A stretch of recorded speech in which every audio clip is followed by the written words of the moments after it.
Congress party દ્વારા ward number 1 માં સંજયભાઈ જેઠવાને ચૂંટણી લડવા માટે મેન્ડેટ આપવામાં આવેલું હતું અને સંજયભાઈ એક્ઝેક્ટલી 3 વાગે ત્યાં પ્રાંત કચેરીની ઓફિસમાં 3 વાગે એક્ઝેક્ટલી પહોંચી ગયા હતા। તેમના ગેટ પાસેથી પંકજભાઈ કરીને કોઈ અધિકારી દ્વારા એમને જવા ન દેવામાં આવ્યા। મને જાણ કરવામાં આવી, હું બહાર હોવાના કારણે મારે પહોંચતા 15 મિનિટ લાગેલી। ત્યારે અમે મુખ્ય ચૂંટણી અધિકારી પ્રાંત અધિકારીને જાણ કરવામાં આવી। ત્યારે પંકજભાઈ પ્રાંત અધિકારી સામે કીધેલું કે ભાઈ આ ભાઈ છે 3 વાગે આવેલા, 3 વાગે ને 1 મિનિટે પહોંચેલા હતા। ત્યારે અમને પ્રાંત અધિકારીને કીધું કે જો 3 મિનિટ અને 1 વાગે પહોંચેલા હોય તો તમારી પાસે સીસીટીવી ફૂટેજ હોય કે કેમેરા તમે રાખો છો ચૂંટણી અધિકારી, એ જો કેમેરાનો અમને ફૂટેજ બતાવો તો અમે ફોર્મ ભરવાની કઈ જરૂર નથી। પણ મને ચોક્કસ એવી રીતે લાગી રહ્યું છે, ચોક્કસ કોંગ્રેસ પાર્ટી ઉપર ભારતીય જનતા પાર્ટીને ઈશારે આવા અધિકારી પંકજભાઈ જેવા અધિકારી દ્વારા રોકવામાં આવતા હોય। સવારની ફરિયાદ એમની આવતી હતી કે પંકજભાઈ અને બીજા જે ભારતીય જનતા પાર્ટીના એજન્ટ બની રહ્યા છે, કારણ કે સતત 5 વર્ષથી ભારતીય જનતા પાર્ટી દ્વારા એ નગરપાલિકા હોય કે તાલુકા પંચાયત હોય કે જિલ્લા પંચાયત હોય એમાં 0% કામગીરી કરવામાં આવી છે, સંપૂર્ણ નિષ્ફળ રહ્યા છે।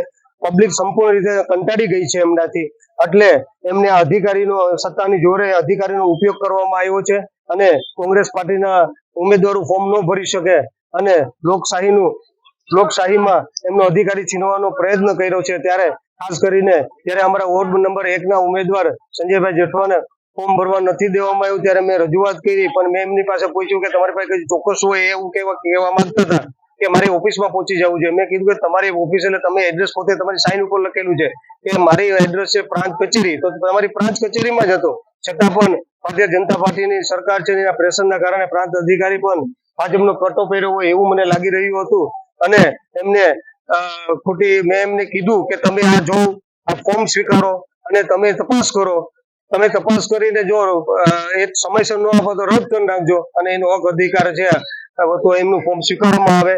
છતાં પણ એમને ફોર્મ ન લેવામાં આવે ત્યારે અમે ઉચ્ચ કક્ષાએ કલેક્ટરને રજૂઆત કરશું, ઉપર ચૂંટણી પંચ અધિકારી ગાંધીનગરને પણ રજૂઆત કરવાના છે।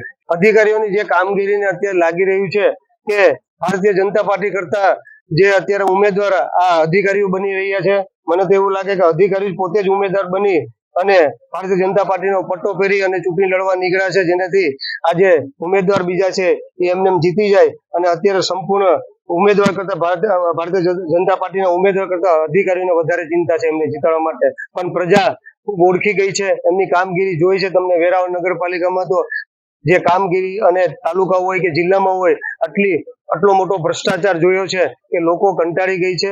સંપૂર્ણ જે અમારા ઉમેદવાર છે એના સંપૂર્ણ કોંગ્રેસ સાથે રહેશે અને આ બધાને ત્યારે ખુલ્લા પાડવામાં આવશે અને કોંગ્રેસનો વિજય થશે।